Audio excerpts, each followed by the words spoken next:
Bonjour chers internautes, bonjour chers abonnés et bonjour chers visiteurs de cette chaîne. Si vous visitez la chaîne pour la première fois, nous vous invitons à aller écouter la première vidéo, la vidéo d'introduction sur ce cours. En fait, c'est ce qui va vous permettre de comprendre la méthodologie que nous utilisons ainsi que la structure de ce programme. Aujourd'hui, nous allons parler d'écoute passive.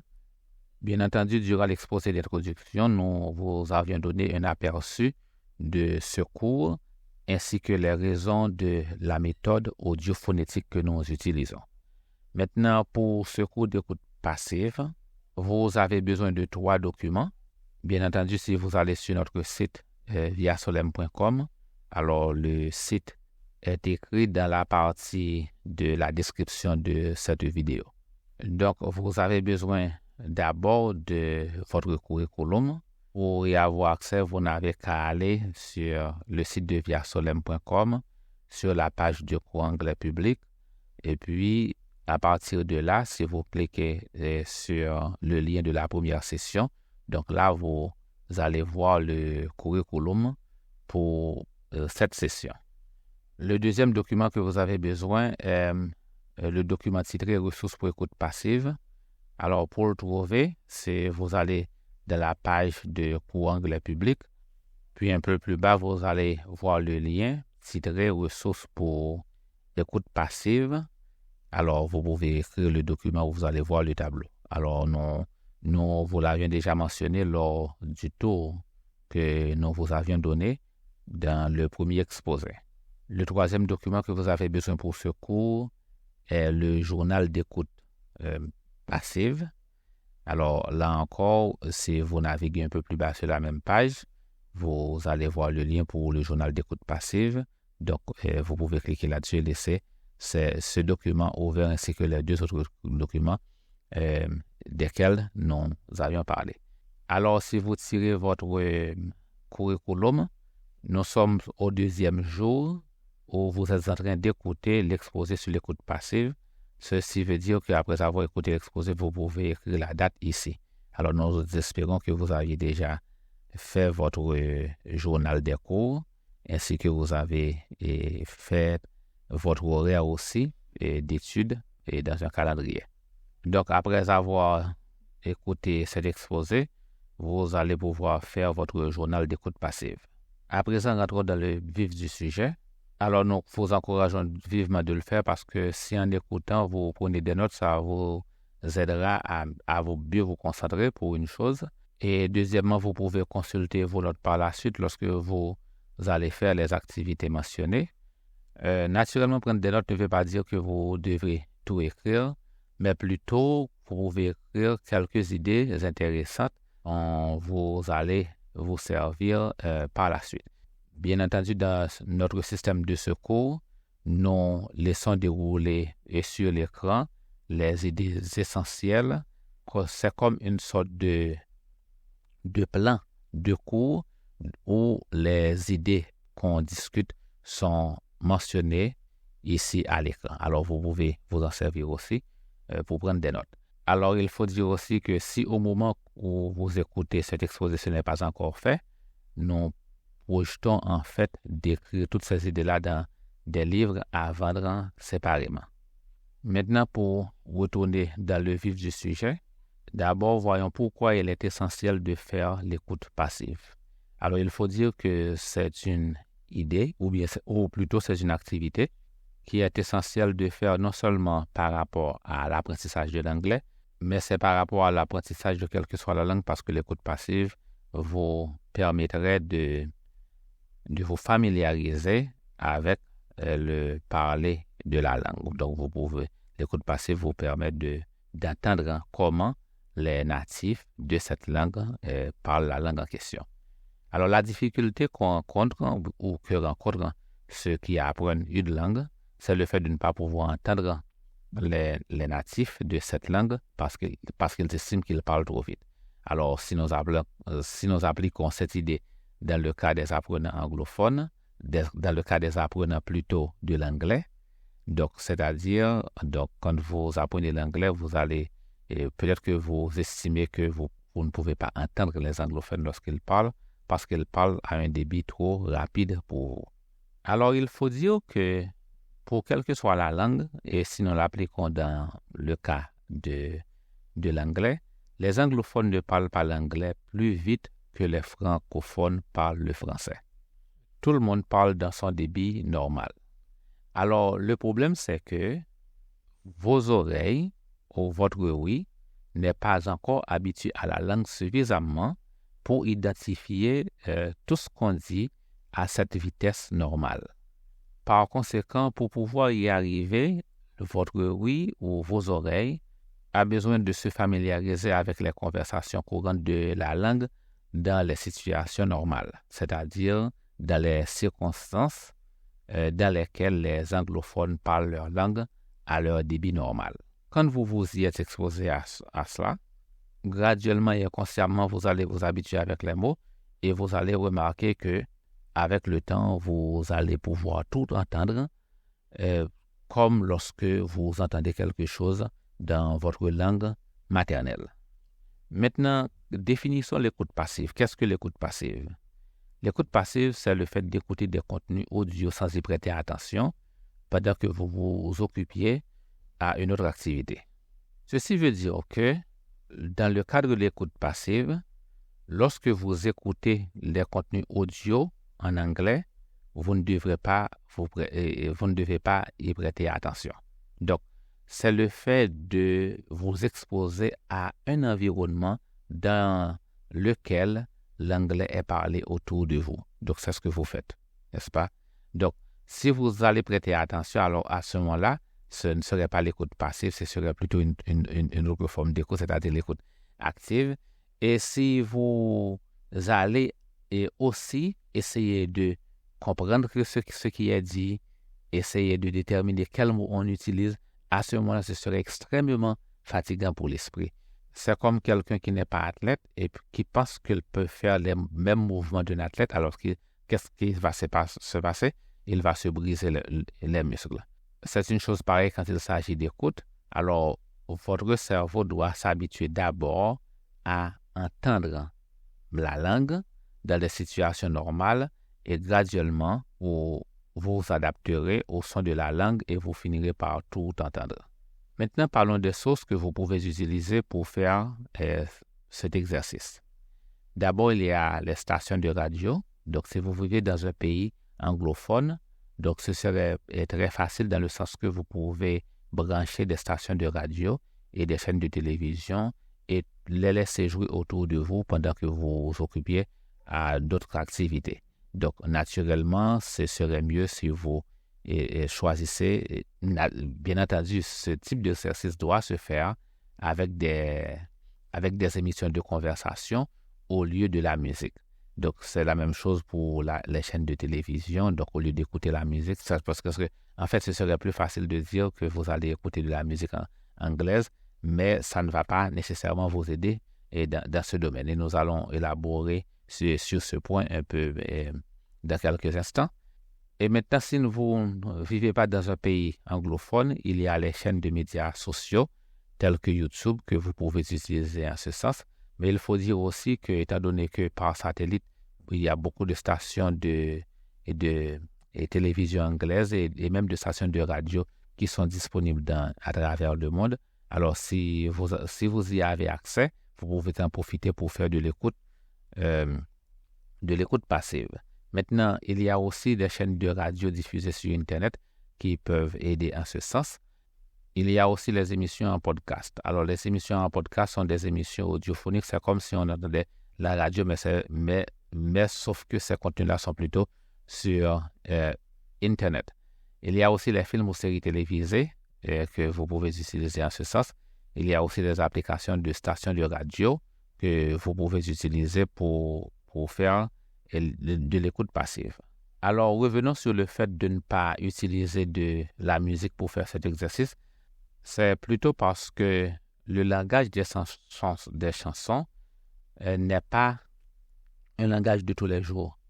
Parce que dans les chansons, on trouve un langage poétique, en fait, des langages rythmés, donc il ne va pas correspondre à ce que vous allez entendre dans le langage de tous les jours ou dans le parler de tous les jours. Mais aussi, il y a aussi le fait qu'il faut prendre des précautions sur le type de langage qu'on trouve dans les musiques parce que certaines musiques contiennent du langage vulgaire. Donc, naturellement, puisqu'on a tendance à répéter ce qu'on a entendu, donc, étant un apprenant de la langue, on ne saurait pas nécessairement l'impact que certains langages peuvent faire dans une société anglophone. De ce fait, il est important de prendre des précautions là-dessus. Maintenant, parlons des dispositifs que vous pouvez utiliser pour faire cet exercice. Et ce serait plutôt le cas si vous ne vivez pas dans un pays anglophone. Donc, vous pouvez aller en ligne pour faire cet exercice. Alors, quand je parle de le fait de ne pas vivre dans un pays anglophone, c'est parce que quand on vit dans un pays anglophone, c'est plus facile de capter un poste de radio, de télévision anglaise, puisque vous l'auriez autour de vous. Alors, ce qui est différent, c'est dans le pays auquel vous vivez, il n'y a pas de station de radio ou de chaîne de télévision disponible. Maintenant, vous pouvez le faire en ligne. Naturellement, pour écouter des contenus en ligne, ça demande l'utilisation de beaucoup de data ou de données. Alors, pour ce faire, pour vous faciliter la tâche, c'est vous avez besoin de faire de l'économie de données. Donc, ce serait bien de comprendre comment régler votre appareil ou le site ou l'application que vous utilisez pour entendre le contenu ou pour faire jouer le contenu. Vous devez savoir comment régler le site pour que vous puissiez utiliser un minimum de data. Donc, en général, par exemple, sur YouTube ou sur Facebook, il y a toujours un dessin de roue que vous pouvez cliquer et ainsi choisir le débit de données que vous voulez utiliser.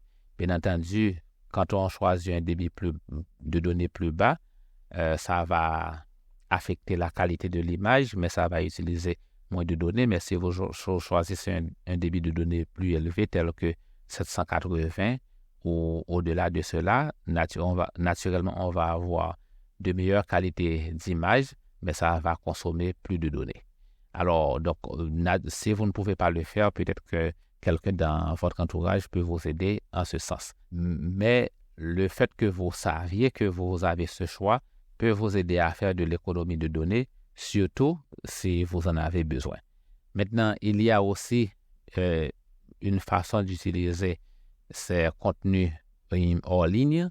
Donc, vous pouvez toujours télécharger les contenus et les jouer et par la suite sur une clé USB ou sur une carte de mémoire. Et si vous avez un haut-parleur ou un speaker, par exemple, là où vous pouvez l'utiliser pour jouer ce genre de contenu autour de vous, vous pouvez tout simplement télécharger ce genre de contenu audio sur votre téléphone et laisser jouer autour de vous. Et vous pouvez aussi connecter votre appareil sur Bluetooth à un haut-parleur et ainsi laisser jouer le contenu autour de vous. Et vous pouvez également utiliser un casque d'écoute si c'est ce qui va vous aider. Bien entendu, si vous n'êtes pas habile dans ce genre de mise en place de dispositif, peut-être que quelqu'un autour de vous peut vous aider en ce sens. Maintenant, parlons des lieux auxquels vous pouvez faire l'écoute passive. Bien entendu, il s'agit d'exercices hors cours, c'est-à-dire l'écoute passive est à faire hors d'heure de cours parce que naturellement, dans votre horaire, vous avez réservé 1 heure par jour pour apprendre l'anglais. Mais en fait, pour ce qui est de l'écoute passive, il s'agit d'une activité à faire hors d'heure d'études. Maintenant, revenons sur les endroits où faire cette activité. D'abord, vous pouvez le faire chez vous et en vous vaquant à vos occupations telles que la lessive, le nettoyage et le jardinage. Parce qu'en travaillant, quand vous faites quelque chose d'autre, surtout si l'activité que vous faites ne vous engage pas à une conversation, donc vous pouvez en profiter pour faire de l'écoute passive. Par exemple, c'est quand vous faites la lessive ou le nettoyage ou le jardinage ou toute autre activité semblable, telle que la cuisine par exemple. Donc, vous pouvez écouter un contenu anglais entre-temps. Alors, comme nous le disions, il ne s'agit pas de vous concentrer sur ce qui est dit, mais c'est plutôt de laisser jouer dans dans votre environnement. C'est comme lorsque vous entendez de la musique, n'est-ce pas? Un autre endroit qu'on peut le faire, c'est le travail si le cadre est approprié. Par exemple, si en entendant quelque chose, ça ne va pas déranger les gens ou si c'est permis d'écouter quelque chose d'autre qu'en travaillant, si c'est quelque chose qui ne va pas vous enlever votre concentration de ce que vous faites, donc vous pouvez en profiter. Vous pouvez faire cette activité aussi lorsque vous conduisez, quand vous êtes en transport public ou aussi quand vous marchez dans la rue. Maintenant, discutons des raisons pour lesquelles il est important de faire l'écoute passive. Si vous ne vivez pas dans un pays anglophone et qu'un visiteur anglophone est en voyage dans votre pays, alors ce visiteur, puisqu'il ne parle pas la langue de la région, va essayer de s'adapter aux personnes qu'il trouve afin de se faire comprendre, quel que soit leur niveau, n'est-ce pas, de la langue, quel que soit le niveau des autochtones par rapport à la langue du visiteur. Alors, dans ce cas, pour être plus précis, dans le cas d'un anglophone, donc un visiteur anglophone qui visite un pays non anglophone, va essayer de s'adapter pour communiquer d'une manière à ce qu'il puisse se faire comprendre. Et quand il rencontre quelqu'un qui parle anglais, donc il va essayer de se mettre au niveau de la personne qui lui parle, n'est-ce pas? Parce qu'il comprend là qu'il n'est pas dans un environnement anglophone. Mais c'est différent lorsque vous visitez ou déménagez dans un pays anglophone. Donc, lorsque vous visitez ou déménagez dans un pays anglophone, alors c'est à vous de vous adapter au milieu. Donc, on ne peut pas s'attendre que tout le monde va essayer de se mettre à votre niveau. Maintenant, dans ce pays, on rencontre toutes sortes de gens. Il y a des gens qui aiment aider les étrangers, qui peuvent essayer de vous comprendre dans le cadre de conversations personnelles. Mais il y en a d'autres qui n'aiment pas nécessairement entendre d'autres accents, surtout s'ils vivent dans une région de leur pays où il n'y a pas beaucoup d'étrangers.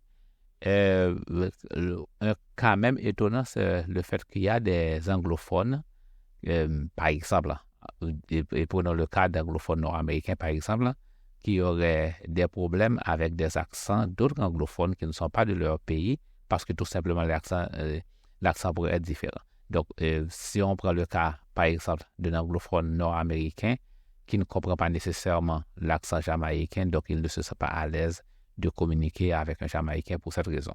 En fait, ce n'est pas parce que le Jamaïcain parlerait un mauvais anglais, mais c'est tout simplement parce que l'accent est différent. Donc, certaines personnes n'aiment pas converser avec des personnes qui ont un accent différent des leurs.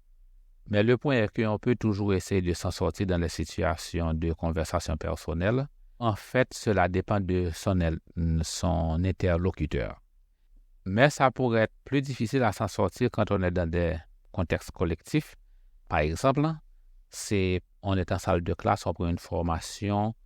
Alors, je ne parle pas nécessairement de cours anglais, mais je parle de classes qui se déroulent en anglais, mais qui enseignent autre chose. Alors là, on comprend que on ne va pas toujours essayer de faire en sorte que vous compreniez tout si toute la classe n'a pas ce problème. Et ce serait la même chose pour les situations de réunion de groupe telles qu'au travail, quand on se réunit avec tout le monde. Donc, on comprend ici que ce serait difficile si on va essayer de faire en sorte que si vous ne parlez pas la langue suffisamment pour faire en sorte que vous comprenez tout. Donc, dans ce genre de situation de groupe, on comprend si on n'entend pas suffisamment la langue. Donc, il y a pas mal de choses qu'on va manquer par rapport au fait qu'on n'a pas une bonne écoute dans la langue. Autre situation, c'est dans les moments où les gens sont pressés. Par exemple, pour prendre le transport public dans les heures de pointe. Donc, ça, on comprend dans ce genre de circonstances, les gens sont pressés. Alors, quand on monte dans un bus, si vous avez besoin d'aborder le chauffeur pour une raison ou pour une autre, donc le chauffeur n'aura pas beaucoup de temps, n'est-ce pas, à vous consacrer juste pour s'assurer que vous êtes bien compris. On n'a pas le temps de de faire sortir un dictionnaire, de chercher un mot et de s'assurer que tout est compris, n'est-ce pas? Donc, la vie va vite, n'est-ce pas? Le train de la vie va vite. Donc, les gens sont pressés, le chauffeur a un horaire à respecter. Par conséquent, il doit être à chaque arrêt de bus à une heure précise, n'est-ce pas? Alors, donc, dans ce genre de circonstances, encore une fois, donc si on est limité dans la langue, donc bien sûr, ça va vous ralentir un peu. On peut évoquer ici les heures de lunch, n'est-ce pas, quand les gens sont dans la pause du midi pour le travail. Donc, qu'est-ce qu'on remarque chez les restaurateurs de prêt-à-manger? C'est qu'il y a beaucoup de gens qui font la ligne pour s'acheter à manger. Donc, c'est la même chose pour le matin quand on va au travail, n'est-ce pas? La même chose pour les heures de midi. Donc, les lignes sont assez longues. Par conséquent, les serveurs doivent servir les gens rapidement puisque les gens n'ont pas de temps, n'est-ce pas, à se faire attendre. Et les gens n'aiment pas se faire attendre puisqu'ils sont pressés, ils doivent manger vite et retourner au travail. Alors, on comprend que dans ce genre de circonstances, il n'y a pas beaucoup de temps à vous consacrer, n'est-ce pas, pour s'assurer que vous comprenez tout. Donc, oui, on va essayer de déterminer qu'est-ce que ce dont vous avez besoin, mais quand même, ça doit faire avec une sorte de rapidité, n'est-ce pas? Donc, quand on a de problèmes à entendre les gens et convenablement, donc ça ralentit carrément le cours des choses. Alors, parlons aussi d'autres situations, et cette fois-ci des situations, on peut juger même qui sont plus importantes, c'est quand il y a des annonces d'urgence. Alors, en cas de catastrophe naturelle, pratiquement, l'État va s'organiser pour donner des alertes constantes sur la façon de se mettre en sécurité. Alors, qu'est-ce qui arrive si on ne peut pas entendre ce qui se passe autour de soi? Ça peut même mettre votre vie en péril. Donc, ce n'est pas une situation plaisante. Par exemple, dans le cas de tempête de neige, donc le fait qu'on ne prête pas attention, on n'était pas en mesure de prêter attention aux alertes, aux précautions à prendre, à ce qui se passe autour de soi. Donc, voilà qu'on ne savait même pas si on devrait éviter de sortir à un moment donné et puis on se fait prendre au piège d'une tempête de neige qui peut même mettre votre vie en péril. Il y a aussi des annonces sur les routes bloquées. Par exemple, quand on doit sortir, peut-être que si vous conduisez, ou même prendre le transport public, maintenant, si vous n'êtes pas au courant des annonces qui ont été faites à ce sujet, donc vous pouvez passer pas mal de temps dans des embouteillages monstres par rapport au fait que vous n'étiez pas capable de comprendre les annonces qui ont été données. Donc, c'est la même chose pour les accidents de circulation. Et on peut parler aussi des cas de feux de forêt qui, maintenant, dans certaines parties de l'année, qui font partie du quotidien de beaucoup de gens. Donc, et c'est naturellement les situations de feux de forêt sont très dangereuses. Alors, là aussi, si on n'est pas capable de comprendre et de savoir ce qui se passe autour de soi, donc ça peut mettre sa vie en danger. Alors ici, le fait que pour pouvoir entendre les anglophones dans leur situation de vie de tous les jours, ce n'est pas un acquis qui va se développer d'une façon instantanée. Donc, ça passe par la pratique, ça passe par l'immersion. Donc, l'une des meilleures façons plutôt de se faire immerger, c'est de faire l'écoute passive, ou plutôt la meilleure façon de se faire immerger, c'est en écoutant constamment l'anglais, comme on l'avait dit, et avec le temps, on finirait par entendre tous les mots. Bien entendu, ça ne veut pas dire qu'on va comprendre tous les mots, mais en fait, on va entendre tous les mots.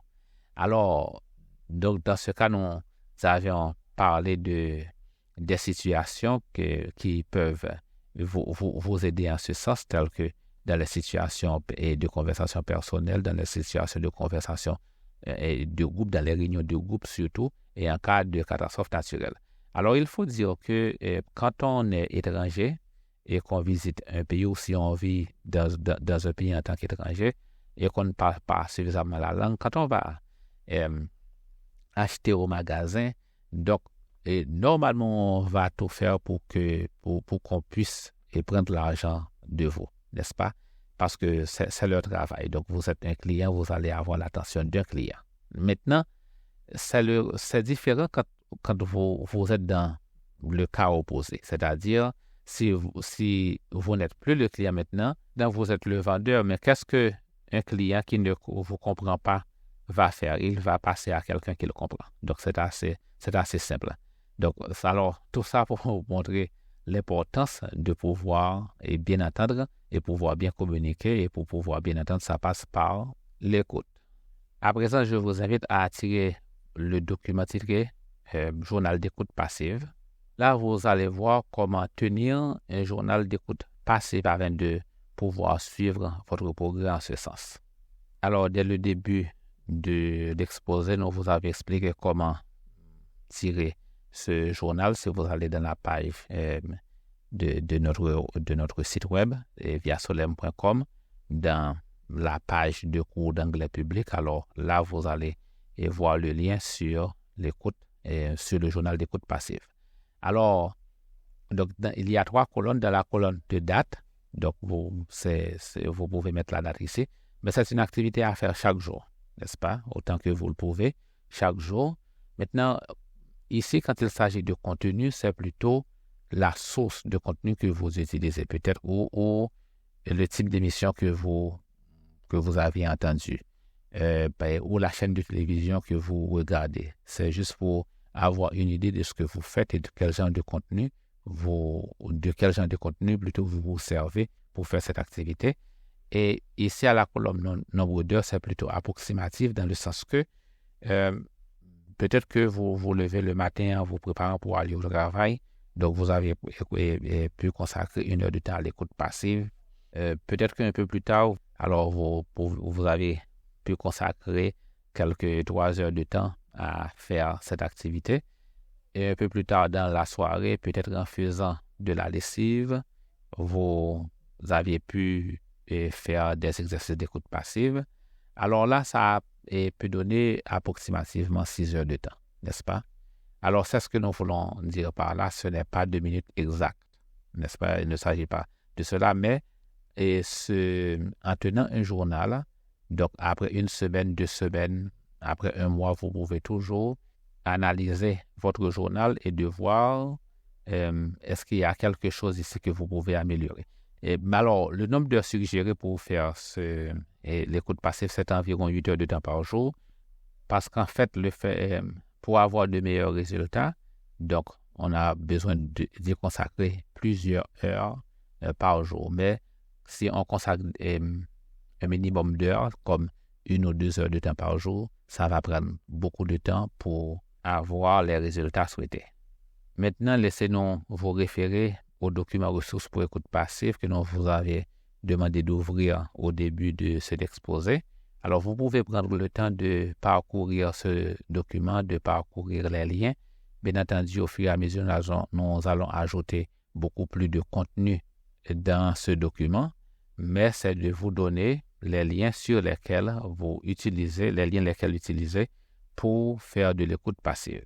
Là, vous pouvez prendre votre temps pour consulter ces liens. Maintenant, si vous retournez dans le curriculum, donc nous sommes en train de terminer l'exposé écoute passive. La prochaine activité à faire est votre journal d'écoute passive. Pour le 3e jour, donc vous aurez l'exposé et faire des nouvelles en anglais chaque jour. Pour finir, nous vous invitons à vous abonner si vous ne l'avez pas encore fait et à partager le contenu pour aider la propagation de ce projet, et également liker les vidéos et va aider en ce sens, et acheter nos produits qui, une fois qu'ils sont disponibles, et vous pouvez contribuer financièrement si c'est ce que vous souhaitez. C'était Pierre Ludoval avec vous et au prochain exposé.